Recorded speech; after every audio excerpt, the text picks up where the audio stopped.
नमस्कार। कलयुग के राजा हरि के सहारे लाखों भक्तों की अंतिम उम्मीद खाटू श्याम जी के बारे में कहा जाता है कि जो उनके दर पर सच्चे मन से सिर झुका दे उसकी हार भी जीत में बदल जाती है। लेकिन क्या आप जानते हैं, एक समय ऐसा भी आया था जब दिल्ली के एक घमंडी और क्रूर शासक ने बाबा की शक्ति को खुली चुनौती दे दी थी। उसने कसम खाई थी कि वह खाटू श्याम का नामो निशान मिटा देगा। हजारों सैनिक, भारी तोपों, चमचमाती तलवारें और दिल में अहंकार लेकर वह खाटू की ओर बढ़ चला। उस समय पूरे खाटू गांव में डर का सन्नाटा था। मंदिर के पुजारी कांप रहे थे। माएँ अपने बच्चों को सीने से लगाकर रो रही थीं, क्योंकि एक तरफ थी इंसानों की सेना और दूसरी तरफ सिर्फ एक अटूट विश्वास। लेकिन फिर राजस्थान की उस पवित्र धरती पर ऐसा चमत्कार हुआ जिसने उस घमंडी सूबेदार का अहंकार चूर चूर कर दिया। उसे बाबा के चरणों में गिरकर जीवन की भीख मांगनी पड़ी। आज की इस अद्भुत सफर में हम आपको इतिहास के उन रहस्यमयी पलों में ले चलेंगे जहां मौत मंदिर के दरवाजे तक पहुंच चुकी थी, लेकिन हारे के सहारे ने पूरी बाजी पलट दी। अगर आप जानना चाहते हैं कि उस रात खाटू श्याम में आखिर क्या हुआ था, तो इस वीडियो को अंत तक ध्यान से जरूर सुनिएगा। और अगर आपके मन में भी बाबा श्याम के लिए सच्ची श्रद्धा है, तो अभी कमेंट में लिखिए जय श्री श्याम। यह घटना मध्यकालीन भारत की मानी जाती है। उस समय दिल्ली के मुगल शासकों का पूरे उत्तर भारत में खौफ था, लेकिन उसी दौर में खाटू श्याम मंदिर की महिमा तेजी से फैल रही थी। दूर दूर से लोग अपनी परेशानियां लेकर आते और कहते कि कोई खाली हाथ वापस नहीं लौटता था। किसी की सूनी गोद भर जाती, किसी का उजड़ा घर बस जाता, किसी की बीमारी दूर हो जाती तो किसी की टूटी किस्मत चमक उठती। धीरे धीरे लोगों के दिलों में बाबा श्याम के लिए ऐसी आस्था जागी कि दिल्ली के कुछ मुगल सूबेदार बेचैन हो उठे। एक दिन दरबार में बैठे एक अहंकारी सूबेदार ने गुस्से में कहा, एक छोटे से गांव में बैठा यह देवता लोगों के दिलों पर राज कैसे कर सकता है?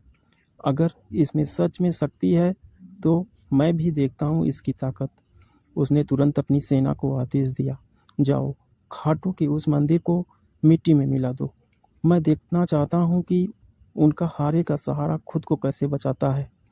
आदेश मिलते ही हजारों सैनिक खाटू की तरफ बढ़ चले। घोड़ों की टापों से धरती कांप रही थी। तोपों की आवाज़ दूर तक सुनाई दे रही थी। जब यह खबर गांव तक पहुंची तो पूरे इलाके में मातम छा गया। गांव के लोग इकट्ठा होकर मंदिर पहुंचे। किसी की आंखों में आंसू थे तो किसी के चेहरे पर मौत का डर। एक बूढ़ी माँ रोते हुए बोली, हे श्याम बाबा, हम गरीब लोग हैं, हमारे पास न तलवार है न सेना।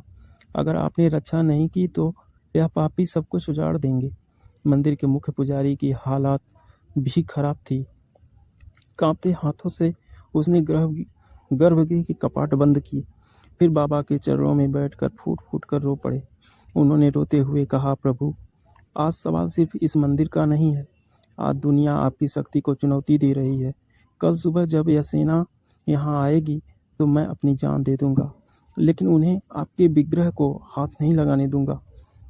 अब लाज आपके हाथ में है बाबा। अगर आज आप नहीं जागे तो लोग कहेंगे कि कलयुग का राजा हार गया। उस रात पूरे खाटू धाम में कोई नहीं सोया। माएँ रोती रही, बच्चे भूख से बिलखते रहे।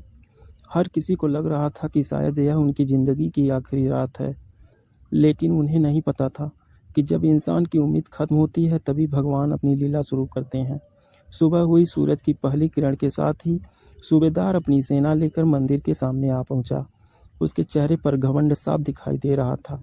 उसने तलवार निकालकर जोर से चिल्लाया, तोड़ दो इस मंदिर को, देखते हैं आज कौन बचाने आता है।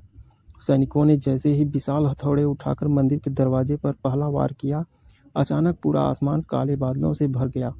तेज आंधी चलने लगी। दिन में ही रात जैसा अंधेरा छा गया। सैनिक घबराकर इधर उधर देखने लगे और तभी मंदिर के बंद कपाट अपने आप जोरदार आवाज के साथ खुल गए। अगले ही पल जो दृश्य वहां मौजूद लोगों ने देखा, उसे देखकर उनकी रूह कांप उठी।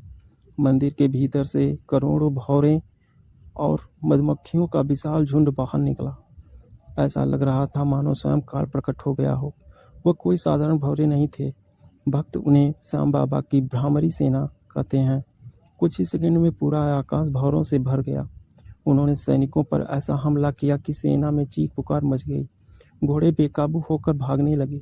सैनिक जमीन पर गिर गिर कर तड़पने लगे। जो तोपें मंदिर तोड़ने लाई गई थी, उनके मुंह अपने आप दूसरी दिशा में घूम गए। पूरी सेना में भगदड़ मच गई थी। वहीं घमंडी सूबेदार घोड़े से नीचे गिर पड़ा। उसका शरीर सूज चुका था। डर से तड़पते हुए उसकी आंखों से डर साफ दिखाई दे रहा था। उसे समझ आ गया था कि यह किसी इंसान की ताकत नहीं, यह साक्षात ईश्वर का प्रकोप है। वह घिसटता हुआ मंदिर की सीढ़ियों तक पहुंचा, अपना मुकुट उतारकर सीढ़ियों पर रख दिया और रोते हुए बोला, हे खाटू राजा, मुझे माफ़ कर दो। मैं हार गया। तुम सच में कलयुग के भगवान हो। मुझे जीवन दान दे दो। जैसे ही उसने अपनी हार स्वीकार की, वैसे ही आंधी शांत हो गई। भौरों का झुंड वापस मंदिर के भीतर चला गया। मंदिर में मौजूद पुजारी ने जब बाबा की मूर्ति को देखा तो ऐसा लगा जैसे बाबा मंद मंद मुस्कुरा रहे हों। उस दिन बाबा ने पूरी दुनिया को बता दिया था कि सेना कितनी भी बड़ी क्यों ना हो, अगर बाबा श्याम की कृपा साथ हो तो कोई आपका बाल भी बांका नहीं कर सकता। कहते हैं कि उस सूबेदार ने उसी समय सोने का छत्र बाबा को अर्पित किया और अपनी बची हुई सेना लेकर हमेशा के लिए वहां से चला गया। इसके बाद पूरा खाटू गांव खुशी से झूम उठा। माएँ अपने बच्चों को गले लगाकर रोने लगी। हर तरफ सिर्फ एक ही जयकारा गूंज रहा था, जय श्री श्याम, जय श्री श्याम। यह कथा हमें सिखाती है कि जब इंसान हर तरफ से हार जाता है, जब कोई रास्ता दिखाई नहीं देता, तब सच्ची श्रद्धा और विश्वास ही सबसे बड़ी ताकत बनते हैं। आज भी खाटू श्याम मंदिर में पहुंचते ही लाखों भक्त एक अलग ही ऊर्जा महसूस करते हैं। ऐसा लगता है मानो बाबा आज भी वहीं विराजमान हैं, अपने भक्तों को दुख दूर करने के लिए। अगर आपके जीवन में भी कोई ऐसी परेशानी चली रही है जहां आपको लगता है कि अब तक सब खत्म हो चुका है, तो एक बार सच्चे मन से बाबा श्याम को याद करके देखिए, क्योंकि हारे का सहारा आज भी अपने भक्तों का साथ कभी नहीं छोड़ता। अगर आपको श्याम बाबा की यह चमत्कारिक कथा पसंद आई हो तो कमेंट में पूरे विश्वास के साथ लिखिए, जय श्री श्याम।